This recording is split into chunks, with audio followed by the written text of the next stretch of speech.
我现在请萨克斯先生通报情况。Monsieur le Président, ambassadeur, secrétaire général, présidente de la NDB Rousseff, distingués diplomates, mesdames et messieurs, la réunion d'aujourd'hui a lieu à un moment de plusieurs guerres majeures. Dans mon témoignage, je ferai référence à 4 d'entre elles. La guerre en Ukraine, qui a commencé en 2014 avec le renversement violent du président ukrainien, Viktor Yanukovych. Le conflit israélo-palestinien, qui a éclaté à plusieurs reprises depuis 1967. La guerre en Syrie, qui a commencé en 2011. Et les guerres au Sahel, qui ont commencé en 2012 au Mali et se sont maintenant propagées dans tout le Sahel. Ces guerres peuvent sembler insolubles, mais elles ne le sont pas. En effet, je suggérerais que les 4 pourraient être rapidement terminées par un accord au sein du Conseil de sécurité de l'ONU. Une raison en est que les grandes guerres doivent être soutenues de l'extérieur avec des financements et des armements externes. Le Conseil de sécurité de l'ONU pourrait convenir d'étouffer ces conflits en retenant les financements et les armements externes. Cela nécessiterait un accord entre les grandes puissances. L'autre raison pour laquelle ces guerres peuvent se terminer rapidement est qu'elles résultent de facteurs économiques et politiques qui peuvent être abordés par la diplomatie plutôt que par la guerre. En abordant les facteurs politiques et économiques sous-jacents, le Conseil de sécurité peut établir des conditions de paix et de développement durable. Permettez-moi de considérer brièvement chacune des 4 guerres à tour de rôle. La guerre en Ukraine a 2 causes politiques principales. La première est la tentative de l'OTAN de s'étendre en Ukraine malgré les objections répétées et opportunes de la Russie. La Russie considère la présence de l'OTAN en Ukraine comme une menace significative pour sa sécurité. La deuxième cause politique est la division ethnique Est-Ouest en Ukraine, qui est en partie linguistique et en partie religieuse. Après le renversement du président Yanukovych en 2014, les régions russophones se sont séparées du gouvernement post-coup d'État et ont demandé protection et autonomie. L'accord de Minsk, approuvé par ce Conseil dans la résolution 2202, appelait à l'incorporation de l'autonomie régionale dans la constitution ukrainienne. Cependant, l'Ukraine n'a jamais mis en œuvre l'accord, malgré le soutien du Conseil de sécurité des Nations Unies. La cause économique de la guerre découle du fait que l'économie ukrainienne est tournée à la fois vers l'Ouest, vers l'Union européenne, et vers l'Est, vers la Russie, l'Asie centrale et l'Asie de l'Est. Lorsque l'UE a tenté de négocier un accord de libre-échange avec l'Ukraine, la Russie a exprimé des inquiétudes quant au fait que son propre commerce et ses investissements en Ukraine seraient compromis. La Russie voulait un accord tripartite entre l'UE, la Russie et l'Ukraine pour garantir que le commerce et les investissements ukraino-russes seraient maintenus aux côtés du commerce UE-Ukraine. Cette situation est courante dans les négociations commerciales. Malheureusement, l'UE n'était pas prête à négocier avec la Russie sur un tel arrangement tripartite. En conséquence, l'orientation concurrente Est-Ouest de l'économie ukrainienne n'a jamais été résolue. Ce Conseil pourrait rapidement mettre fin à la guerre en Ukraine en abordant ses causes politiques et économiques sous-jacentes. Sur le plan politique, les pays du P5 devraient convenir de garantir la sécurité de l'Ukraine. En même temps, ils devraient convenir que l'OTAN ne s'étendra pas en Ukraine. Cela répondrait aux préoccupations de la Russie concernant l'élargissement de l'OTAN. Le Conseil devrait également travailler à trouver une solution de gouvernance durable pour les divisions ethniques de l'Ukraine. Du côté économique, il y a 2 considérations, l'une en matière de politique et l'autre en matière de finances. En termes de politique, l'Ukraine a un fort intérêt économique à rejoindre l'Union européenne. Elle souhaite également maintenir des relations commerciales et financières ouvertes avec la Russie et le reste de l'Eurasie. La politique commerciale de l'Ukraine devrait être inclusive et non détournée. Cela permettrait à l'Ukraine de jouer le rôle de pont économique dynamique entre l'Est et l'Ouest de l'Eurasie. En ce qui concerne le financement, l'Ukraine aura besoin de fonds pour la reconstruction et de nouvelles infrastructures physiques. Cela comprend le rail rapide, les énergies renouvelables, la 5G et la modernisation des ports. Comme je le décrirai, je recommande que le Conseil de sécurité établisse un nouveau fonds pour la paix et le développement. Ce fonds aiderait à mobiliser des financements pour aider l'Ukraine et d'autres zones de guerre. Il les aiderait à passer de la guerre à la reprise et au développement durable à long terme. Envisagez la guerre en Israël et en Palestine de manière similaire. Ici aussi, la guerre pourrait être rapidement terminée. Le Conseil pourrait faire respecter les nombreuses résolutions du Conseil de sécurité de l'ONU adoptées au cours de plusieurs décennies. Appelant à un retour aux frontières de 1967 et à la fin des activités de colonisation d'Israël dans les territoires occupés, la solution à deux États est soutenue par les résolutions 242, 338, 1397, 1515 et 2334 du Conseil de sécurité de l'ONU. Il est clair qu'Israël et la Palestine sont incapables de parvenir à des accords conformes à ces résolutions du Conseil de sécurité de l'ONU. Des éléments durs des deux côtés empêchent à plusieurs reprises les modérés qui recherchent la paix fondée sur la solution à deux États. Par conséquent, il est grand temps, à mon avis, que le Conseil de sécurité de l'ONU fasse respecter ses décisions. Il devrait mettre en œuvre une solution juste et durable qui serve les intérêts d'Israël et de la Palestine. Cela empêcherait les éléments durs des deux côtés d'ignorer le mandat de ce Conseil et de menacer la paix mondiale. Ma recommandation à ce Conseil est de reconnaître immédiatement l'État de Palestine dans les jours ou les semaines à venir. Il devrait accueillir la Palestine en tant que membre à part entière des Nations Unies avec sa capitale à Jérusalem-Est et un contrôle souverain sur les sites saints islamiques.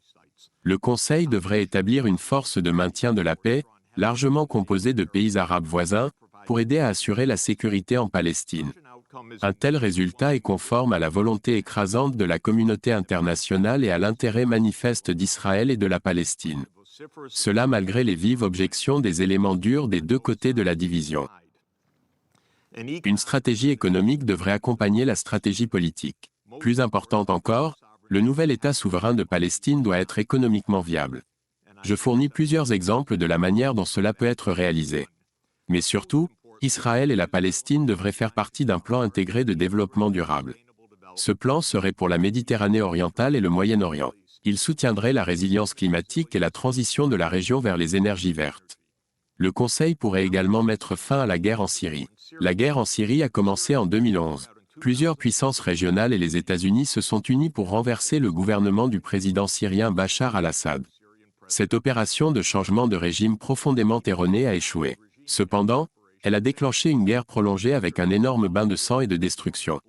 Cela comprenait la destruction de sites du patrimoine culturel ancien. Le Conseil devrait préciser que tous les pays du P5 et les pays voisins de la Syrie sont d'accord. Ils sont d'accord que toutes les tentatives de changement de régime sont désormais définitivement terminées. Ils sont également d'accord que le Conseil de sécurité de l'ONU a l'intention de travailler en étroite collaboration avec le gouvernement syrien sur la reconstruction et le développement. Économiquement, le meilleur espoir de la Syrie est de s'intégrer étroitement dans la région de la Méditerranée orientale et du Moyen-Orient. Cela se ferait notamment par la construction d'infrastructures physiques. Cela relierait la Syrie à la Turquie, au Moyen-Orient et aux nations méditerranéennes. La guerre au Sahel a des racines similaires. Tout comme les puissances régionales aux États-Unis ont cherché à renverser le régime de Bachar al-Assad en 2011, les puissances de l'OTAN ont également cherché à renverser le régime de Mouammar Kadhafi. En poursuivant cet objectif, ils ont largement dépassé le mandat de la résolution 1973 du Conseil de sécurité des Nations Unies. Cette résolution avait autorisé la protection de la population civile libyenne, mais elle n'avait certainement pas autorisé un changement de régime dirigé par l'OTAN. Le renversement violent du gouvernement libyen s'est rapidement étendu aux pays appauvris du Sahel.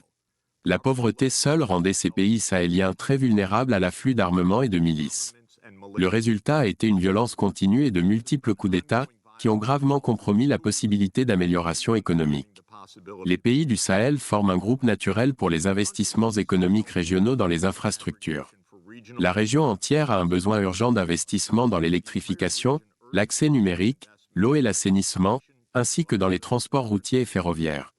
Elle a également besoin d'investissements dans les services sociaux, notamment l'éducation et les soins de santé.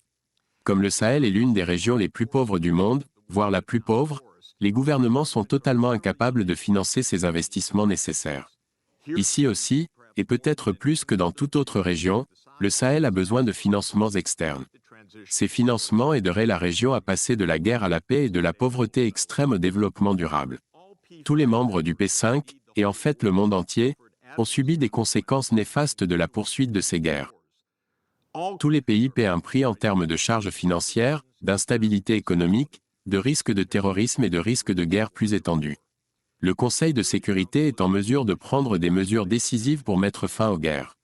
Cela est dû au fait qu'il est clair que les intérêts de tous les membres du Conseil de sécurité de l'ONU, en particulier les pays du P5, sont de mettre fin à ces guerres de longue date. Ils veulent empêcher les guerres de dégénérer en conflits encore plus dangereux. Le Conseil de sécurité dispose de pouvoirs considérables accordés par la Charte des Nations Unies lorsque ses membres sont résolus. Il peut déployer des casques bleus voire des armées si nécessaire. Il peut imposer des sanctions économiques aux pays qui ne respectent pas les résolutions du Conseil de sécurité de l'ONU. Il peut fournir des garanties de sécurité aux nations. Il peut faire des renvois à la Cour pénale internationale pour arrêter les crimes de guerre. En bref, le Conseil peut faire respecter ses résolutions s'il choisit de le faire. Pour l'amour de la paix mondiale, que le Conseil choisisse maintenant de mettre fin à ces guerres. Le Conseil de sécurité de l'ONU peut également enrichir son arsenal en s'engageant dans la construction de la paix économique. Cela s'ajouterait aux décisions plus habituelles sur les frontières, les casques bleus, les sanctions, et autres. J'ai déjà mentionné plusieurs fois l'idée de créer un nouveau fonds pour la paix et le développement. Le Conseil de sécurité de l'ONU pourrait utiliser ce fonds pour créer des dynamiques positives en faveur du développement durable. Il pourrait travailler avec d'autres investisseurs tels que la Banque mondiale, le FMI et les banques de développement régionales comme la NDB. Ensemble, ils pourraient investir conjointement dans la construction de la paix. Je recommande 3 principes directeurs pour un tel fonds. Tout d'abord, il devrait être financé par les grandes puissances en transférant une partie de leur budget militaire à la construction de la paix mondiale. Par exemple, les États-Unis dépensent actuellement environ $1 billion par an pour leur armée. La Chine, la Russie, l'Inde et l'Arabie saoudite sont les prochains plus grands dépensiers. Leurs dépenses militaires combinées représentent environ la moitié de celles des États-Unis.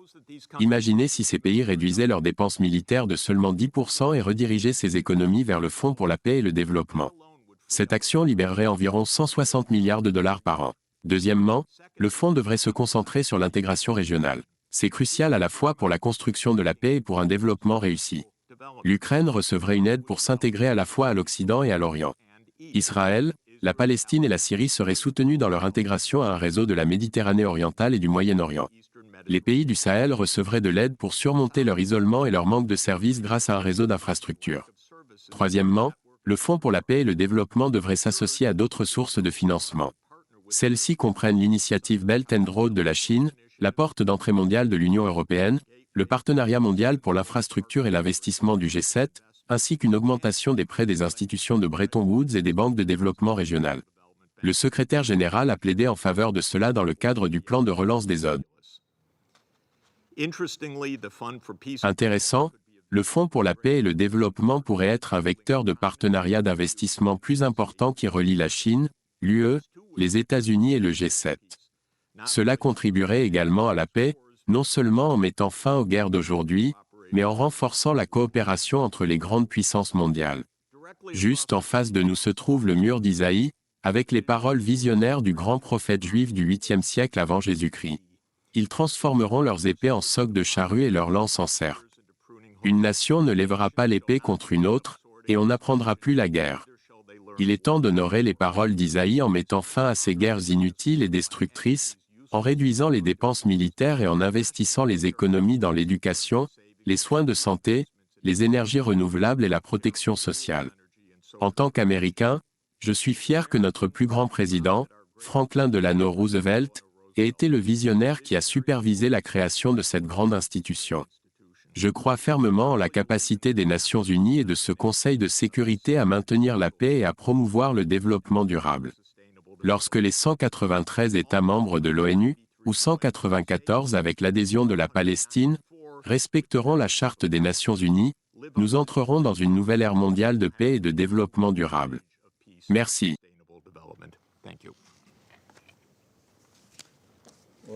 Je remercie le professeur Sachs pour son introduction.